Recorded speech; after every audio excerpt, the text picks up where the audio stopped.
Public speaking is most people's biggest fear. Apparently, some people are more afraid of public speaking than they are of death. Learning why we're so afraid of talking in front of strangers might just give us the tools to overcome our public speaking fears and deliver excellent, confident speeches. Let's find out.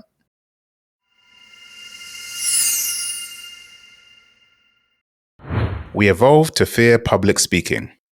Thanks to our ancestors, us humans perceive eyes watching us as an existential threat. And this shows in the numbers. 77% of the US population report some level of fear regarding public speaking. With this phobia being so widespread, it's not surprising at all that there's an official medical term for a fear of public speaking. It's called glossophobia. The exceptions. Of course, like the guy who only eats junk food but maintains a six-pack, there's always the natural exceptions who seem to thrive on stage, easily talking to crowds of hundreds or thousands of people. Take Tony Robbins. He oozes authority, charm, and charisma whenever a microphone is even pointed in his direction. So what's going on? Why are some people seemingly naturals on stage, while the rest of us break into a cold sweat the moment we're asked to speak in front of even a small group of strangers? Why we're afraid of public speaking.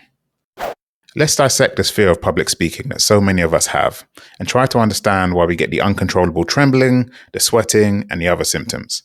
By understanding why these things happen, we can understand how to prevent it in future. What triggers our fear of speaking in front of people is a severe stress response before or during a public speech. You may know the stress response as fight or flight mode.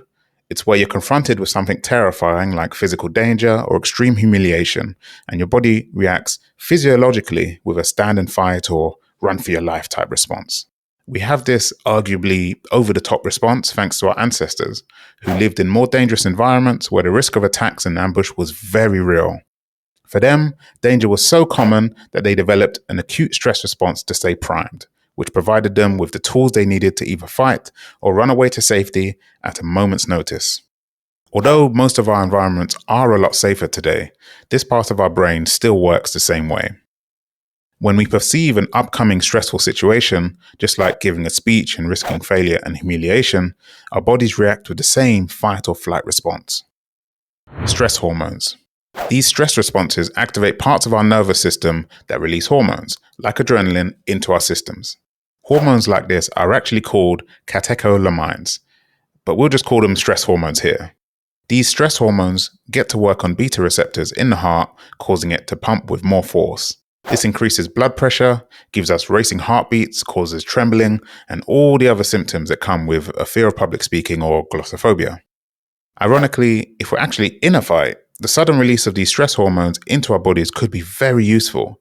But when we're talking about delivering a speech in front of people, these pesky hormones might just leave you standing in front of a microphone, trembling, heart racing, and your mind going 100 miles an hour.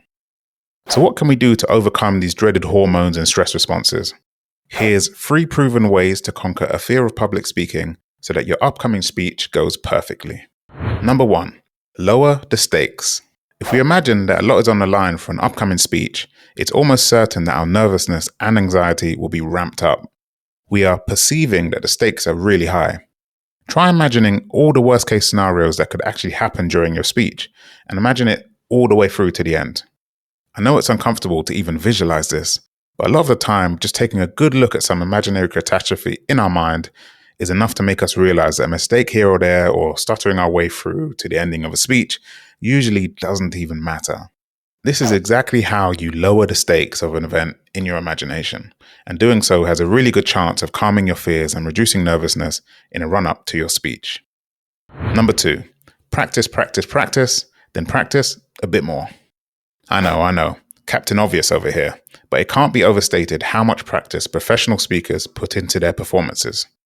If there's 2 versions of you, one has practiced a speech every night for 45 minutes over the course of 2 weeks, and the other practiced once 45 minutes before going up on stage, the odds are heavily stacked in favor of the prepared person delivering a significantly better speech. Famous author and speaker Brian Tracy says that you should prepare for your speech so well that you could answer any possible question thrown at you about said speech. Now, this advice won't apply to all situations, but try keeping that thought at the back of your mind when practicing. You want to know the material so well that you're pretty much prepared for any hiccup that might occur and can quickly get back on track. Being that ready is almost certain to help with your fears and anxiety. Number 3, take care of the details. No matter what kind of speech you're giving, like a wedding speech or a keynote speech at a conference, there's always layers of moving parts to the event. You need to take control of all the small details surrounding your speech in order to make sure that it goes as smoothly as possible. Taking care of details generally comes down to making a checklist in a run-up to your speech, where you write down all the things that could go wrong or that you need to know ahead of time. Then you run through that list and make sure each point is taken care of. Your list might include things like, what time am I speaking? Or is there a microphone that I have to use? How will it get to me before my speech? Just having answers to simple questions like, what path do I take to walk on stage, will remove so many small stress points and leave you feeling a lot more ready and prepared for your speech. So in summary, we know that 77% of the US population is affected by a fear of public speaking. We know that fear of public speaking is called glossophobia, and that glossophobia is caused by a severe stress response, leading to the release of stress hormones in the body, which acts on the heart and gets it pumping faster, ultimately leading to all the sweaty, trembly, nervous, anxiety symptoms most people experience when even thinking about talking in front of a large group of people. And in terms of solutions, we recommend lowering the stakes by visualizing worst-case scenarios, practice, and then more practice. Taking care of small details using the power of checklists. Using these 3 techniques, you'll be well on your way to overcoming your public speaking fears. If you like this video and it's helped you to understand public speaking fears a little bit better, then you're going to love our Fear Workbook. The Fear Workbook is available exclusively for viewers of this video at performzen.com/fear for only $1.